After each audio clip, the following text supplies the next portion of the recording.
Dostlar, Etibar Məmmədov Ramiz Mehdiyevlə bağlı bir açıqlama verib.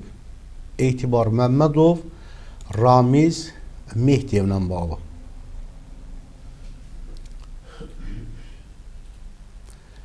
Həmin təlimatdakı ittiham edilməli insanlar arasında mənim və başqa bir çox şəxsin adları hallanır. Bunu Etibar Məmmədov bildirir. Mən doğrudan da bugün Ramiz Mehdiyevin dövlət aparatından tutmuş aşağı orqanlara dək, o cümlədən Milli Məclisdə davamçılarının olduğuna əmin oldum. Bu adamlar əl-altdan, bəlkə də elə onun tapşırığı ilə çirkin siyasətlərini davam etdirirlər və bunun qarşısı alınmalıdır. Bunların aradan qaldırılmasının bir yolu var. İllüstrasiya haqqında qanun qəbul olunmalıdır. Bu, o vaxtdan qəbul olunmalıydı ki, işğalçı imperiya rejimi ilə əməkdaşlıq etsinlər. Onun xüsusi orqanları ilə əməkdaşlıq edənlər müəyyənləşən, işğalçı imperiya rejimi ilə əməkdaşlıq edənlər, onun xüsusi orqanları ilə əməkdaşlıq edənlər müəyyənləşsin.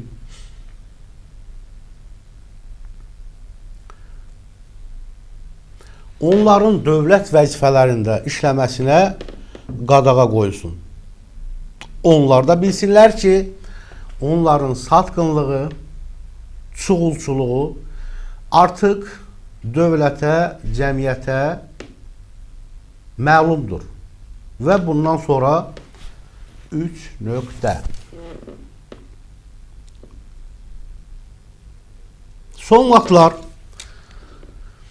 müxtəlif media vasitələrində Azərbaycan Xalq Cəbhəsinin güya SSR DTK-sı və başqa sözlər KGB tərəfindən yaradılması haqqında açıqlamalar, yazılar dərc edilir. Məsələn, 1988-ci ilin payızında məşhur meydan hərəkatının aparıcı isimlərindən biri kimi tanınan Nemət Pənahlı son açıqlamalarının birində deyir ki, AXCP-nin ilk idarə heyətinin əksər üzvləri KGB agenti olub.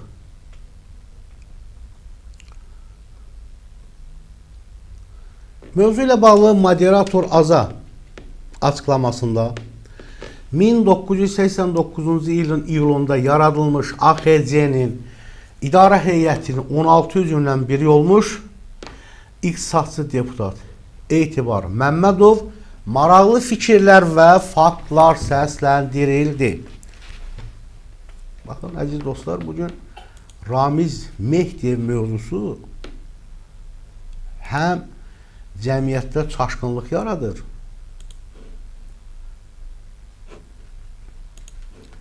həm də haqlı suallar yaradır. O deyir, bu KGB-nin adamıdır, bu deyir, DTK yaradır, bu deyir, nə bilim, Rusun adamı, bu deyir, erməniyə işləyir. Qalıbsan belə, Ramiz Mehdiyevdə cinayət işi açılıbdır, istintaq gedir, qalıbsan, fikirləşirsən. Kim kimi tutub, nə üçün tutub? Ramiz Mehdiyevin adamları həqiqətən də vəzifələrdə var bugün özündə də.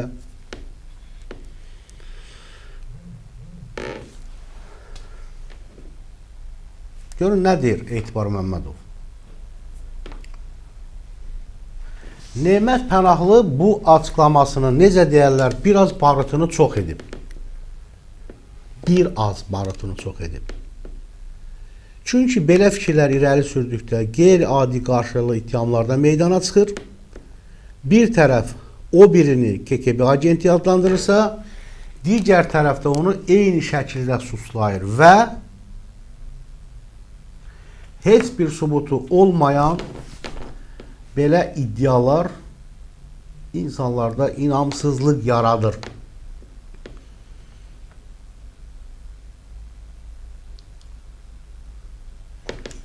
Və cəmiyyət də bundan əziyyət çəkir. Etibar Məmmədov bildirir.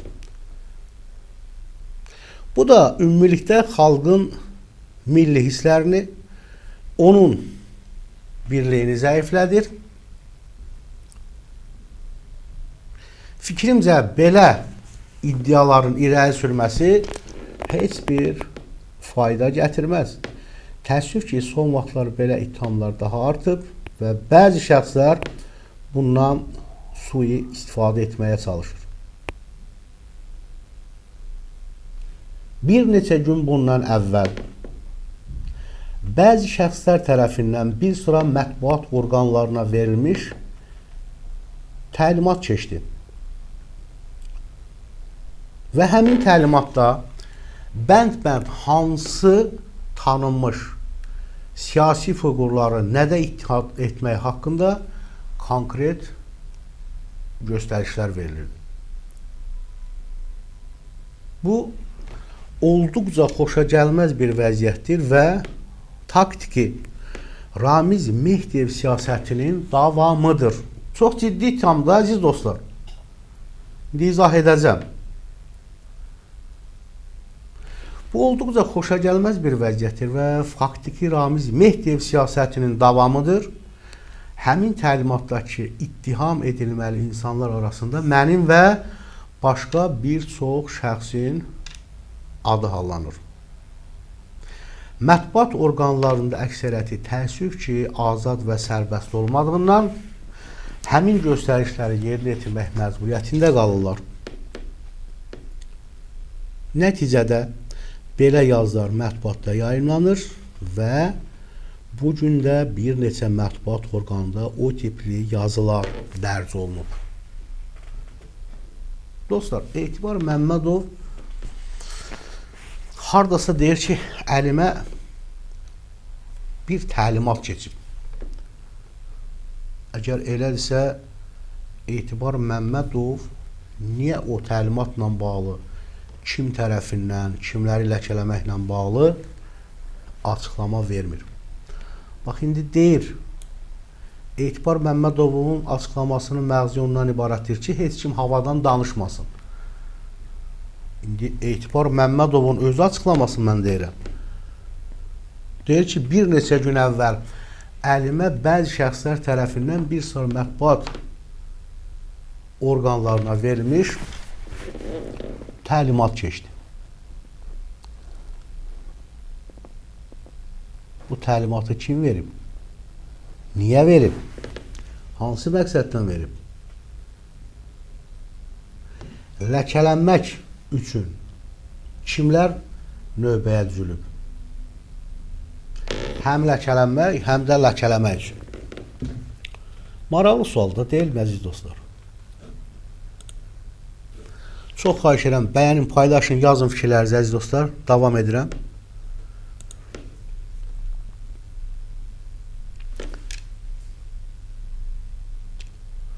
Və deyir ki, onu da bildirmək istəyirəm ki, həmin təlimatlar nə qədər təəccüblü olsa da, Ramiz Mehdiyevin xəttinin davamı olmaqla yanaşı, cəmiyyətin düşüncə və məlumat axınına təzyiq göstərmək deməkdir. Cəmiyyətin düşüncə tərzinə təzyiq göstərmək cəhdidir.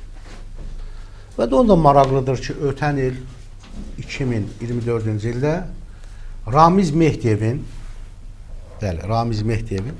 çox az, cəmi 300 tirajla çıxmış, ən yaxın komanda üzlərinə paylanmış və təsadüfən mənim də əlimə keçmiş rus dilində Судьба государства в контексте крутых поворотов. Sərt döngələr kontekstində dövlətin taleyi kitabındakı bir çox tezislər bu günlərdə media qurumlarına verilmiş təlimatda bənd-bənd təkrar olunur. Bundan məntiqlə belə çıxır ki, Ramiz Mehdiyev bu gün də hələ də mətbuat üzərində nəzarətini qoruyub saxlayır və deyilən kitabında irəli sürdüyü ideyalar və ayrı-ayrı şəxslərə yönəlmiş ittihamlar indi bəzi adamlar tərəfindən mətbuata təlimat kimi ötürülür. Bu çox təhlükəli bir haldır və bunun qarşısı alınmalıdır. Etibar Məmmədov deyir Ramiz Mehdiyev haqqında.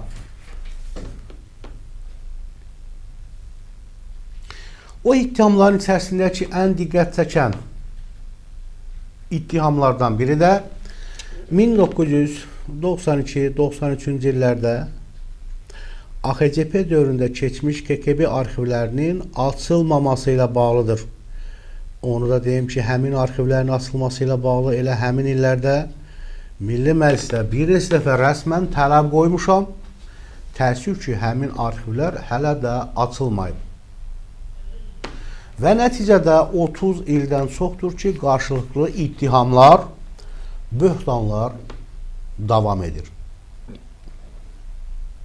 Bunların aradan qaldırılmasının bir yolu var, Etibar Məmmədov deyir. Lüstrasiya haqqında qanun qəbul olunmalıdır.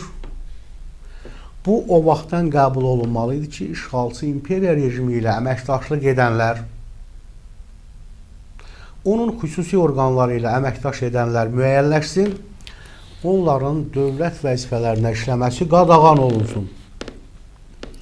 Onlar da bilsinlər ki, onların satqınlığı, çoğulçuluğu artıq dövlətə, cəmiyyətə məlumdur. Və bundan sonra da heç kəs bir-birinə qarşı KGB agenti filan ittihamları ilə çıxış edə bilməz. Ancaq bunlar örtülü arxivlər bağlı qaldıqca belə ittihamlar davam edəcək və Ramiz Mehdiyev kimi adamlar da, hələ onların davamçıları da bundan istifadə edəcəklər. Mən doğrudan da bugün Ramiz Mehdiyevin dövlət aparatından tutmuş aşağı orqanlara da ki, o cümlədən Milli Məclisdə davamçılarının olduğuna əmin oldum.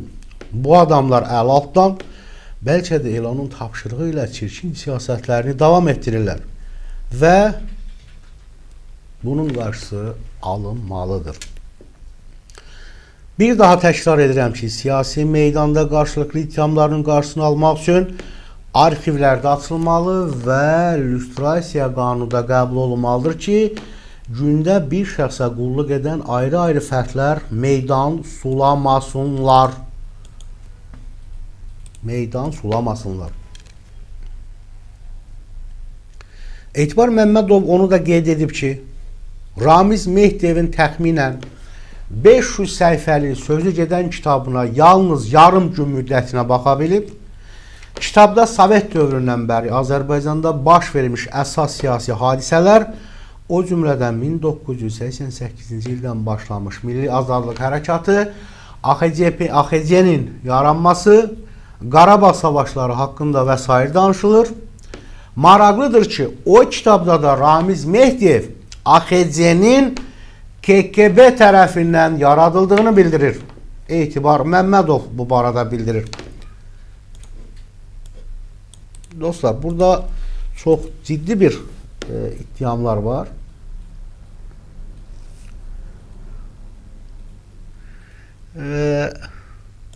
İndi illüstrasiya ilə bağlı mən danışdım. Əziz dostlar, bilməyənlər üçün açmasını deyim. Mənası işıqlanma, təmizlənmə, paklanma deməkdir. Söhbət müstəqillik qazanandan və ya münaqişədən sonra siyasi qrupların əvvəlki rejimdən necə qurtulmasından gedir. Hal-hazırda siyasətdə hökumət rəsmlərinin hansısa rejim dəyişikliyindən sonraki təmizlənmə aktını idarə edir. Yəni bu qanun odur. Çox maraqlıdır əziz dostlar. Etibar Məmmədov burada açıqca iki fikri var ki, çox ciddi bir fikir. İndi ola bilər, Etibar Məmmədova qarşı bilmirəm, sizin fikriniz necədir? Belə soruşuram fikrinizi, əziz auditoriya, hörmətli izləyicilər. Etibar Məmmədovu necə siyasətçi kimi qəbul edirsiniz? Ciddi, qeyri-ciddi, sözünə bitov, yoxsa elə o da bu açıqlamasında elə bəlkə də hansısa bir planı həyata keçirmək istəyir? və yaxud da ki istəmir və yaxud da ki Ramiz Mehdiyev olayından Azərbaycan dövlətçiliyinə, ərazi bütövlüyümüzə zərər vuran, zərbə vurmaq istəyən o qüvvələrin iç üzünü açır. Ki, həqiqətən də. Və burada dostlar, baxın, deyir ki, Etibar Məmmədovun sözünə baxın, deyir, mən doğrudan da bu gün Ramiz Mehdiyevin dövlət aparatından tutmuş aşağı orqanlaradək, o cümlədən Milli Məclisdə davamçılarının olduğuna əmin oldum. Bu adamlar əl altdan, bəlkə deyil, onun tapşırığı ilə çirkin siyasətlərini davam etdirirlər və bunun qarşısı alınmalıdır. Bu bir. Və hətta deyir ki, bugünün özündə də Ramiz Mehdiyev Azərbaycanda mətbuata nəzarətini itirmədi. Yəni, bugün Azərbaycan mətbuatı Mehdiyevin əlindədir, nəzarətindədir. Əlbəttə, yəni bütün mətbuatı nəzərdə tutmur, müəyyən bir qrup. Və burada təsdiq edir. Özü də deyir ki, bir neçə gün əvvəl əlimə bəzi şəxslər tərəfindən bir sıra mətbuat orqanlarına verilmiş təlimat keçdi.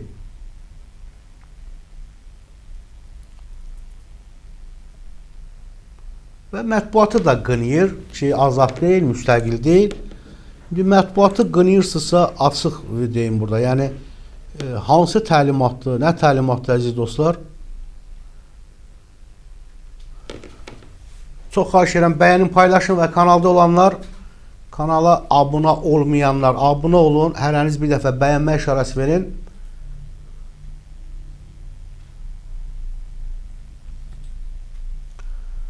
Və burada hörmətli rejissor, bir tamaşaçı sual verir ki, Ağayev Ceyhun, Səngər TV məni niyə bloklamışsınız? Onu sual verin.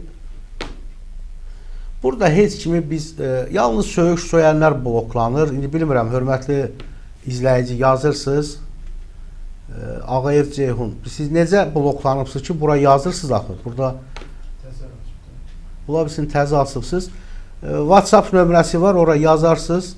070 739 48 48 mən rejissora deyərəm, bir maraqlansın. Təsadüf də ola bilər.